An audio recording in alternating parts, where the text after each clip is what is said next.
ntacyo muzaba. Akayoga se ko karaboneka?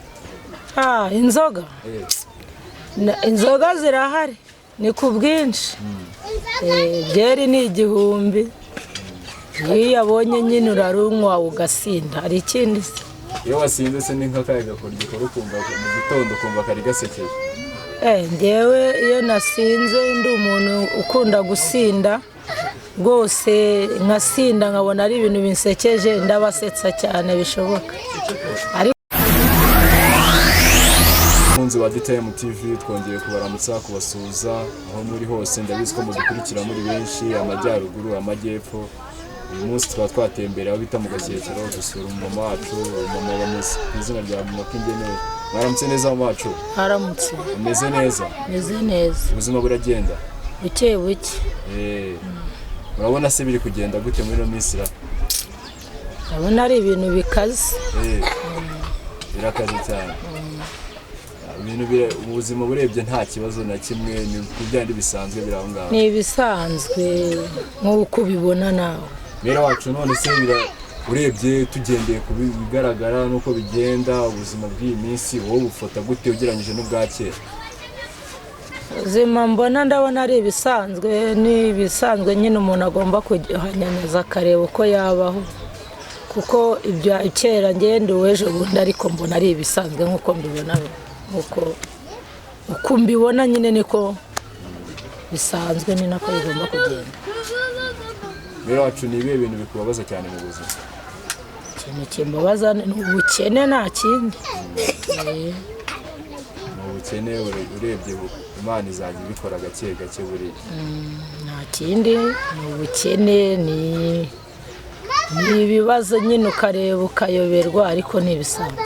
Imihangayiko y'isi. Imihangayiko urahangayika, ariko ukageraho nyine bikarangira ugatuza. Wakora iki? Hano ni mu Gashyekero. Ni muri Gashyekero. Ibintu bitangaje mu Gashyekero cyagera nk'umuntu uvuye hanze n'ikihe kintu yagira? Ibintu bitangaje ni ukureba nyine Gashyekero ukareba uko bimeze. Ibirayi byaho birahenze, ibiki byose bigurishwa byose birahenze, nta kintu ngiye mbona, ahubwo tugiye kwishwa n'inzara. Ntacyo muzaba. Akayoga se ko karaboneka? Inzoga inzoga zirahari ni ku bwinshi. Byeri ni 1000. Iyo yabonye nyine urarunywa ugasinda. Hari ikindi se? Iyo wasinze se ni nk'akayaga gikora ukumva mu gitondo ukumva kari gasekeje. Ngewe iyo nasinze ndi umuntu ukunda gusinda rwose, nkasinda nkabona ari ibintu binsekeje, ndabasetsa cyane bishoboka, ariko sinyikunda kunywa. Usigaye warakije? Nzinywaho gake gake. Nuvuga ariko se abantu bina bakunda kunywa cyane ra? Ni abasinzi bamwe na bamwe, ariko ntabwo ari bose. Ntabwo ari bamwe na bose, ntabwo ariko bose basinda. Ese amafaranga wayakura hehe wasindira buri gihe? Nimba umpaye agacupa nabwiriwe kakagenda kakangarika iriya, nzahora mora sensinda? Reka ubwo uba wamaye nyine mba nanyweye. Ugasanga umuntu agoye inzoga utari? Reka inzara ikanyica nyine, nasinze byo kurya se. Ninde se waguha ibiryo wasinze? Bihita wigendera nyine ugakuraho. None ubusungu ufite abana bangahe? Mfite abana 5. Abana 5. Wabyaye ufite imyaka ingahe? Wabyaye mfite imyaka 14. 14? Umeza gutye. 14 nibwo wese ubyara? Nibwo nabyaye, nibwo nashatse. Nibwo washatse umugabo? Umugabo mubana mu nzu ku myaka 14. Kandi urumva ko byari byemewe muri icyo gihe? Ntawe barabafungaga. Ese ko umugabo rero yarashatse yandutaga? Yakurushaga nk'imyaka ingahe? Ngiye nari mfite imyaka, urumva ko nari mfite 14 shakana nawe. Ni imyaka myinshi cyane, yandushagaho imyaka myinshi, 30. 30? Uvanga abana biyo bose baza kubaho, abari abasore banabyaye banashatse ntago baba bameze simba ameze gutya nako nawe waruzukuruje ubu cyane ubu w'Imana yamaye wenda n'utuzukuru tubiri mfite ubu ngubu ufite abuzukuru babiri ku myaka ingahe kuri 40 yanjye n'umwe kuri 40 ufite abuzukuru babiri ubwo niwe mvuga ko ari we mukuru abandi baracyari bato ugitwika se gutwika bwo ndabishobora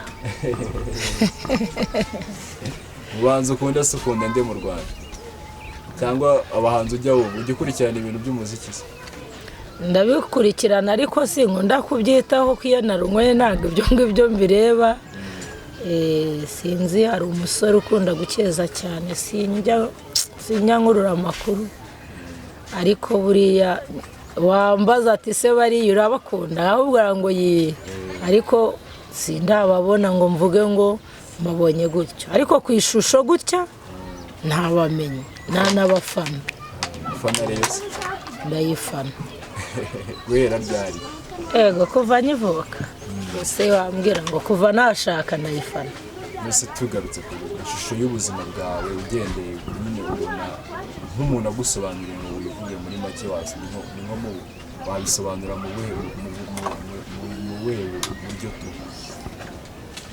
umuntu ansobanuriye ngo nivuge nta kwivuga nyine nkavuga uko bisanzwe nk'uko mbibona mu buzima gusenga ndasengera muri edini nasengeraga hariya mu badive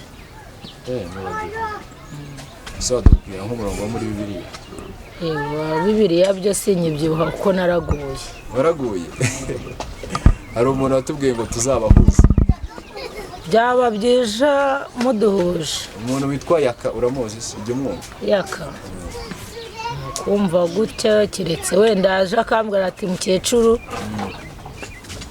nshaka ko ugaruka mu nzu y'Imana byaba byiza rero byanamfasha nikomere wacu ebana ngo nyine ushaka gusubira mu rusengero muri make ngomba gusenga kuko iki ni igihe cyo gusubira gusenga iyo umuntu yaguye agomba gusubira mu rusengero kandi n'Imana ikabimufasha ntago wahora rero uri umunyabyaha icyo gihe ntago Imana ibyemera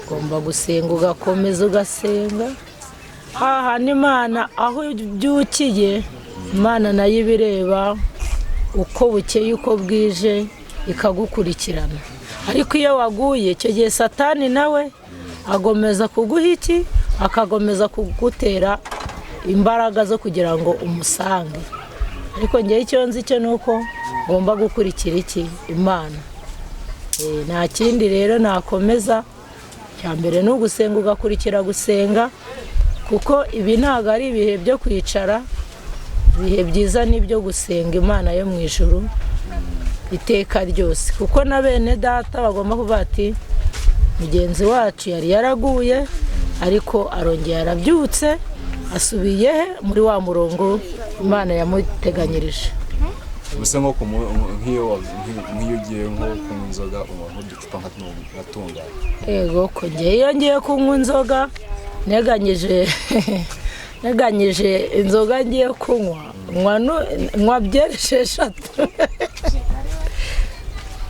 byeri 6 urazikubita nkakubitaho na ngufu 5 ubundi nkasinda neza naho ngaho ubwo burimo neza mba ndiho fashion uzuye kabisa ubwo ni ahantu mbona mu gitondo ijisho ryahiye n'abaye rusake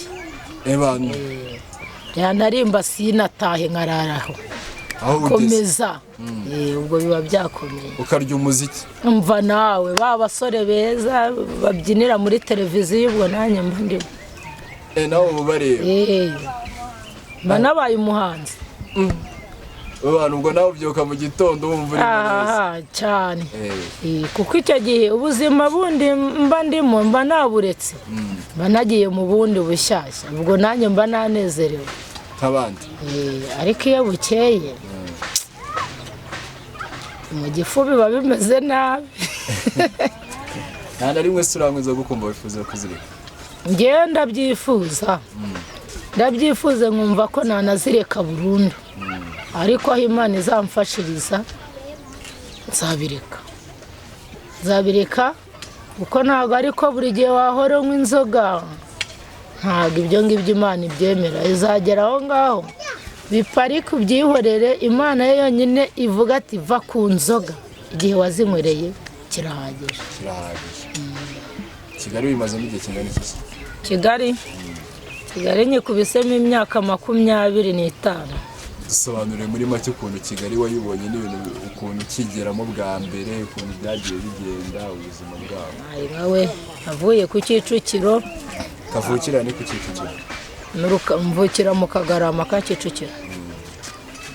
Uvuga ngo navuyeyo ndaza, naje 2002 muri Gikondo shejemu, ndaza mbura naho ndara ingange mu makara, mu bitana na birabirara by'Igikondo.